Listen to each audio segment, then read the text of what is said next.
పులి మళ్ళీ వచ్చేస్తుంది, జాగ్రత్త సుమా. జీపీఎస్ ట్రాకింగ్ చేపట్టిన అధికారులు.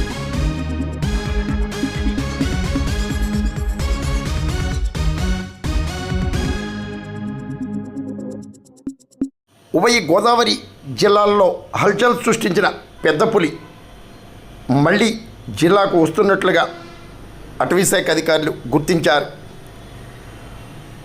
ప్రస్తుత కోనసీమ జిల్లాకు చెందిన రాయవరం మండలం కోర్బాపురం వద్ద పెద్ద పులి అటవీశాఖ అధికారులకు పట్టుబడగా వైజాగ్ కేంద్రంలో పెద్ద పులికి జీపీఎస్ ట్రాకింగ్ను అమర్చి దాని ఆరోగ్య పరిస్థితులపై ఆరా తీసిన అధికారులు పులిని అటవీ ప్రాంతంలో విడిచిపెట్టారు.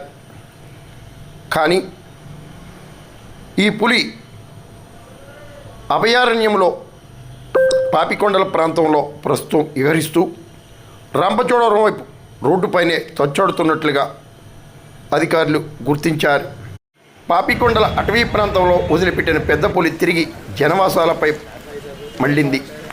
దీనికి అమర్చిన జీపీఎస్ ట్రాకింగ్ ద్వారా అటవీశాఖ అధికారులు గుర్తిస్తున్నారు.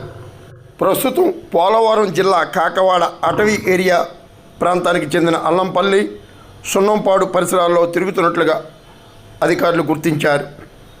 2 ఆడపులులను కూడా తీసుకువచ్చేందుకు అటవీశాఖ అధికారులు పరిశీలన చేపట్టినట్టు తెలియవచ్చింది. జాగ్రత్త సుమా.